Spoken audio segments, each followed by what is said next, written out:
Hello children, मैंने अपनी पहली वीडियो में जामुन का पेड़ इस पार्ट को एक्सप्लेन किया था। आज हम इस पार्ट के प्रश्न उत्तर और अभ्यास डिस्कस करेंगे। पहले हम लेते हैं शब्द। ये शब्द हैं जिन्हें आप अपनी कॉपी में लिखेंगे। पहला है झक्कड़, तेज आंधी, रुआंसा, रोकर, हॉर्टिकल्चर फूलों से संबंधित, वारिस उत्तराधिकारी, मेंबर सदस्य, स्वास्थ्य सेहत, सुपरिटेंडेंट विभाग प्रमुख, अर्जेंट शीघ्र, इजाजत आज्ञा, तगाफुल ध्यान न देना उपेक्षा, बंदोबस्त इंतजाम, पाठ पंक्ति। ये शब्द आप कॉपी में करेंगे और जो शब्द मैं बोल रही हूँ जैसे झक्कड़, रुआंसा, वारिस, स्वास्थ्य, ये 4 और यहाँ इसमें इजाजत, तगाफुल, बंदोबस्त और पाठ। तो इस तरह से ये 8 शब्द जो हैं, इन 8 शब्दों के आप वाक्य अपने शब्दों में बनाएंगे। इसके बाद मौखिक प्रश्न जिनके उत्तर आपको एक वाक्य में देने हैं। पहला प्रश्न है, जामुन का पेड़ कैसे गिर गया? रात को बड़े जोर का झक्कड़ चला, या आप तेज आंधी भी लिख सकते हो, जिसके कारण जामुन का पेड़ गिर पड़ा था। सुपरिटेंडेंट ने पेड़ को किस विभाग का बताया? सुपरिटेंडेंट ने पेड़ को कृषि विभाग का बताया। कृषि विभाग ने क्या उत्तर दिया? कृषि विभाग ने उत्तर दिया कि पेड़ व्यापार विभाग के लॉन में गिरा है, इसलिए वही लोग कुछ इसके विषय में, दबे हुए व्यक्ति के विषय में कुछ कर सकते हैं। फाइल अंत में कहाँ पहुंची?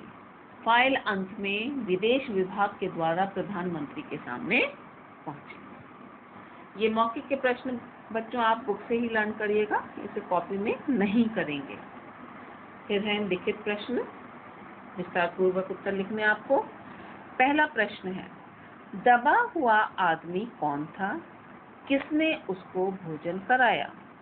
दबा हुआ आदमी एक कवि था जो आंधी में गिरे हुए जामुन के पेड़ के नीचे दब गया था।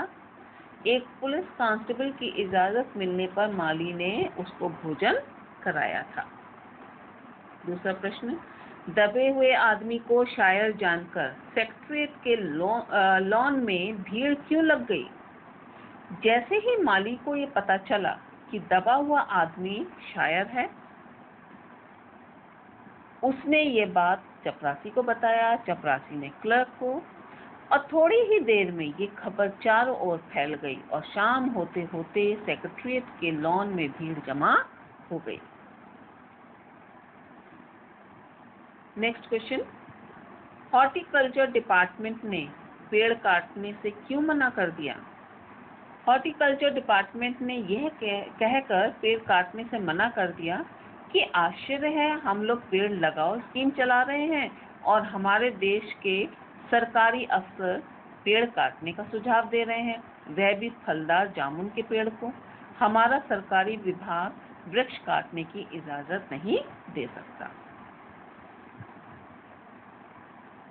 कवि के जीवन का क्या फैसला हुआ?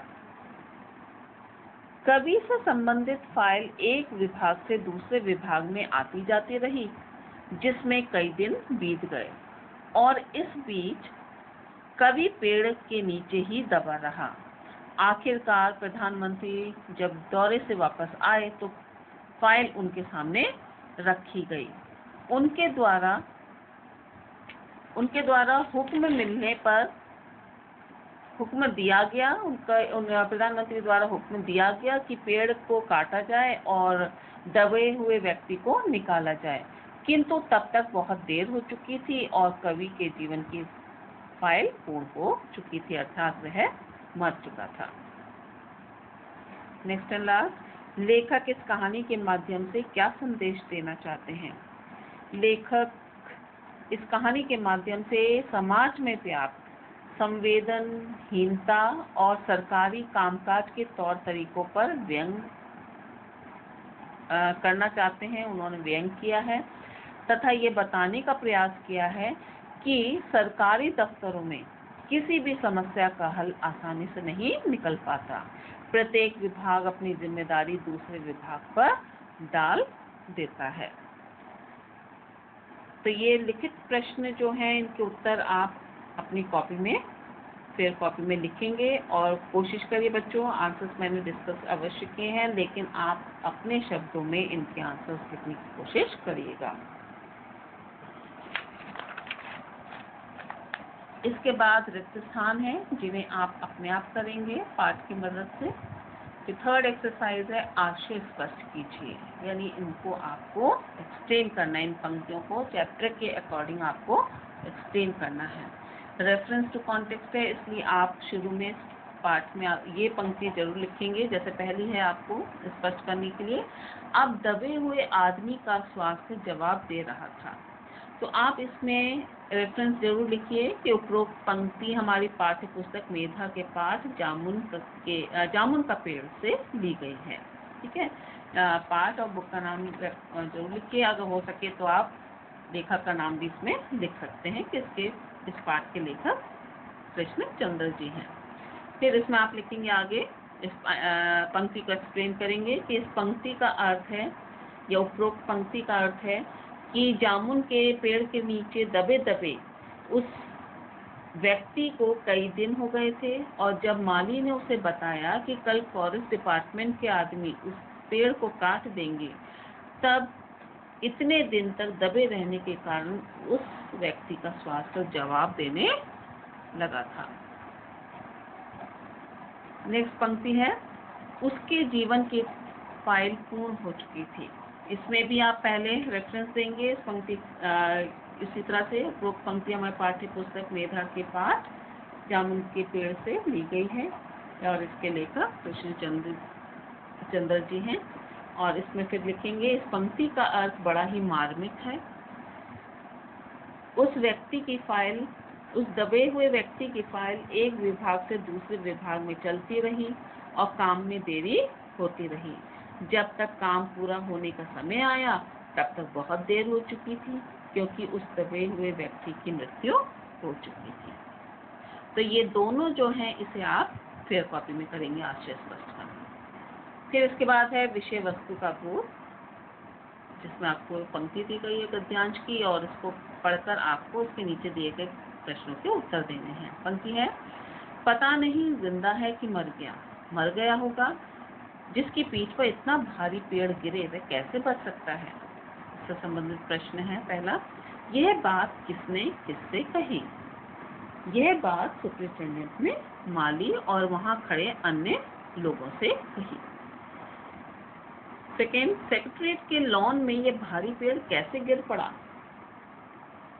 रात को बड़े जोर की आंधी आई थी, जिसके कारण जामुन का पेड़ सेक्रेटरीट के लॉन में गिर पड़ा था। किसकी पीठ पर इतना भारी पेड़ गिर पड़ा था।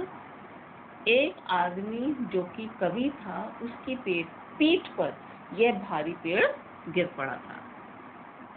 लोग दबे हुए आदमी को पेड़ के नीचे से क्यों नहीं निकाल रहे थे। लोग दबे हुए आदमी को पेड़ के नीचे से इसलिए नहीं निकाल रहे थे क्योंकि उनके अनुसार वह गिरा हुआ जामुन का पेड़ कृषि विभाग के अधीन था, जिसे वे लोग नहीं हटा सकते थे। तो बच्चों, आप इसमें शब्द अर्थ करेंगे, वाक्य प्रयोग करेंगे, लिखित प्रश्नों के उत्तर लिखेंगे, आशय स्पष्ट और विषय वस्तु से संबंधित यह प्रश्न करेंगे। और इसमें पंक्ति पूरी लिखने की जरूरत नहीं है, पता नहीं डैश डैश करके लास्ट वर्ड बचा सकता है, ये आप लिखिएगा और इसे फिर कॉपी में करिएगा। लेकिन कोशिश करिए कि इनके उत्तर आप अपने शब्दों में ही लिखें। Thank you students.